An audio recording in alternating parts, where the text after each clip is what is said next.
6h30 du matin. À l'extrême sud-est de la Mauritanie, la cité de Oualata s'éveille.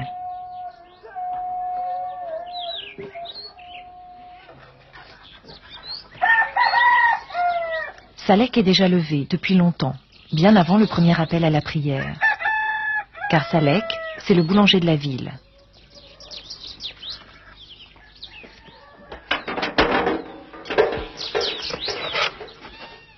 Chaque jour, il fait cuire près de 300 pains qu'il vend l'équivalent de 40 centimes chacun.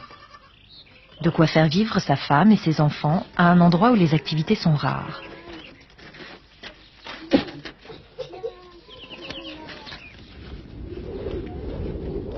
Oualata, rivage de l'éternité en assanien. Un rivage éloigné de tout, sans électricité ni téléphone, à 1200 km de la capitale, Nouakchott.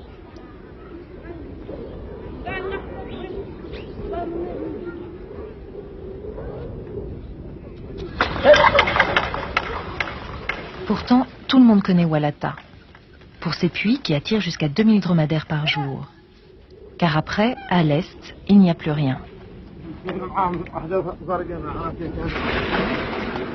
Plus rien, si ce n'est un désert terrible, le plus dur du Sahara, avec plusieurs centaines de kilomètres sans la moindre goutte d'eau.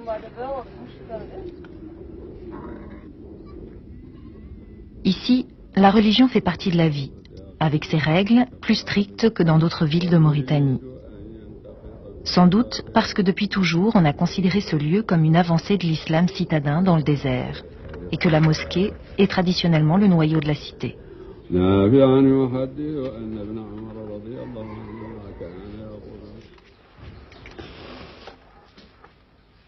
Cheikna habite tout à côté, dans la maison de son père, un illustre marabout de Oualata. Il a suivi des études d'architecte en Union soviétique. Depuis 3 ans, il est le maire de la ville. Cette habitation, il ne veut pas la transformer.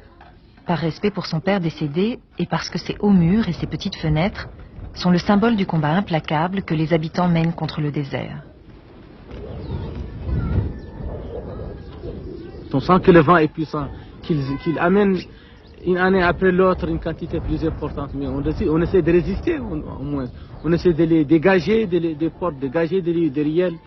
On essaie de les amener, on essaie de planter des arbres pour casser le vent qui amène ces sables. On essaie en tout cas de résister, de lutter contre ce fléau, de lutter contre ce phénomène qui nous attaque. Ce qui fait c'est une guerre vraiment déclarée.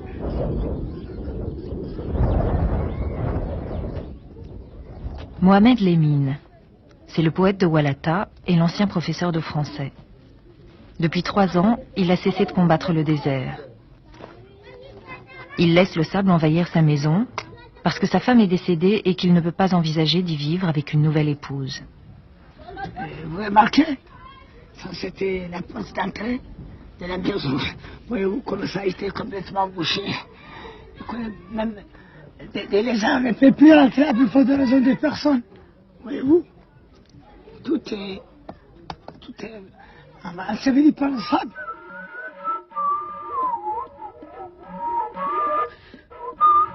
Ce matin, Djigo est parti avec son âne à quelques kilomètres de la ville, dans une carrière où l'on trouve une argile blanche très particulière.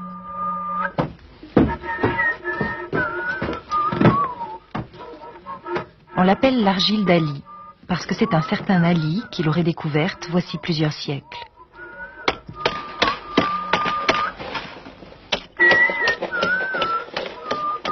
Djigo en rapportera plusieurs kilos, une commande exceptionnelle. Car nous sommes en janvier, le mois où les femmes enrichissent leurs habitations de décors uniques en Afrique de l'Ouest.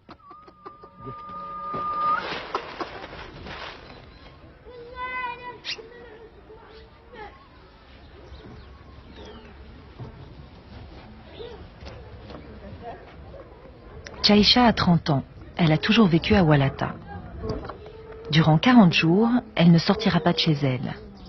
Elle vient d'avoir un enfant et c'est la coutume.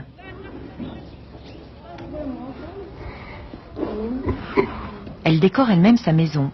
C'est une tradition exclusivement féminine. On dit que ce serait le sultan de Mélie au XIVe siècle qui aurait demandé à un architecte andalou de lui bâtir une salle d'audience qui l'orna alors d'arabesques étincelantes.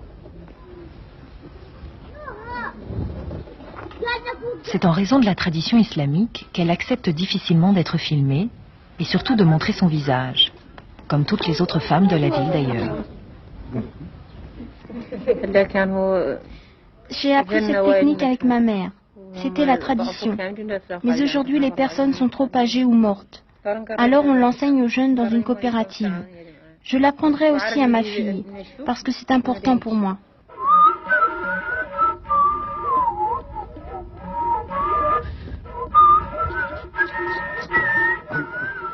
Pour réaliser son dessin, Chaïcha n'utilise aucune peinture synthétique, juste des argiles jaunes, rouges et blanches ramenées par Djigo.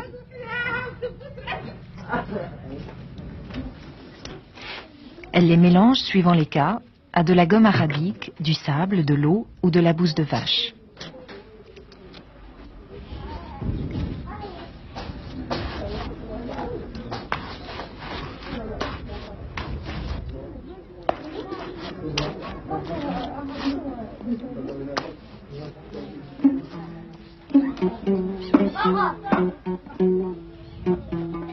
Sur la falaise du Dar qui surplombe la maison de Chaïcha, les enfants d'aujourd'hui s'amusent au même jeu que les enfants d'hier et d'avant-hier.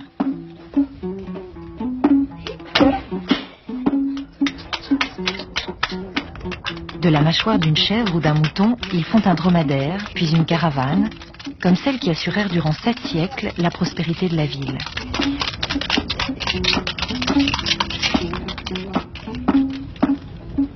À Walata, on échangeait l'or, l'ivoire, les esclaves, les aromates de l'Afrique noire, contre le sel gemme du Sahara et les produits du Nord. Les idées transitaient en même temps que les marchandises et la renommée de la ville attirait de nombreux savants jusqu'à la fin du XIXe siècle.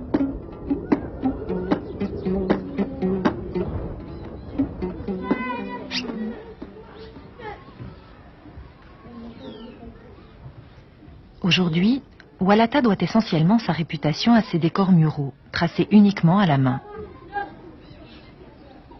Certains ont trouvé des analogies entre ces dessins et d'autres en Irak, aux Marquises ou sur l'île de Pâques. On y a aussi vu une pratique magique liée au culte de la maternité, voire des symboles sexuels. Mais ici, la majorité des gens vous le disent, c'est pour faire joli, tout simplement.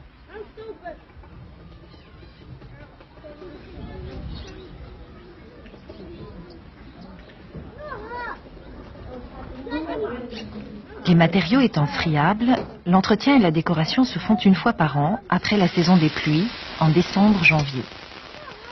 Chaque motif porte un nom. La mère des hanches, le petit homme, la jeune femme, et l'abondance du décor est fonction du niveau social des habitants.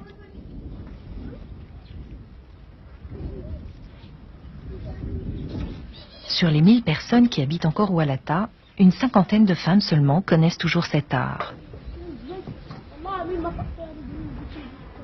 Comme Mintou, il y a 7 ans, elle a créé une coopérative féminine pour que la tradition des décors muraux ne s'éteigne pas.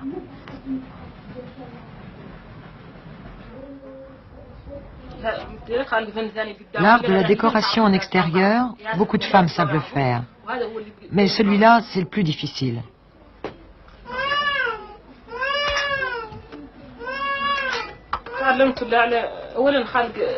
Je l'ai appris en lisant des livres, comme l'ont fait d'autres femmes.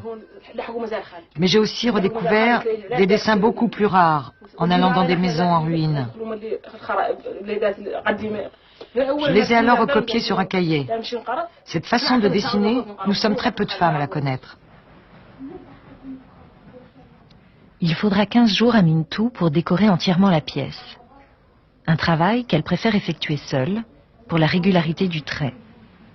Parce que les doigts des gens ne sont pas les mêmes. J'ai beaucoup de dessins dans ma tête. Et ceux que je ne connais pas, je les mémorise très facilement en les voyant et je peux les refaire sans problème. En commençant une décoration, je sais donc comment elle sera à la fin.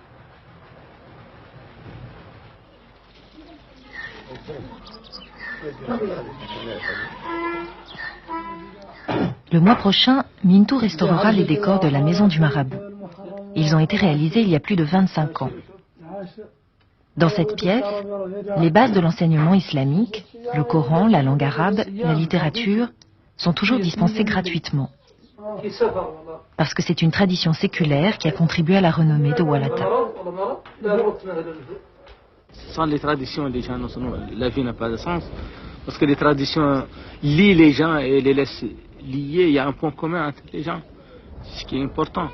D'avoir un point commun, des traditions communes, des modes de vie communs et d'habitudes communes. Depuis peu, Walata est inscrite au patrimoine mondial de l'humanité. Et c'est en conservant ces traditions qu'elle est restée la prestigieuse cité saharienne, au milieu d'un désert lumineux et éclatant que des voyageurs décrivaient il y a plus de 600 ans.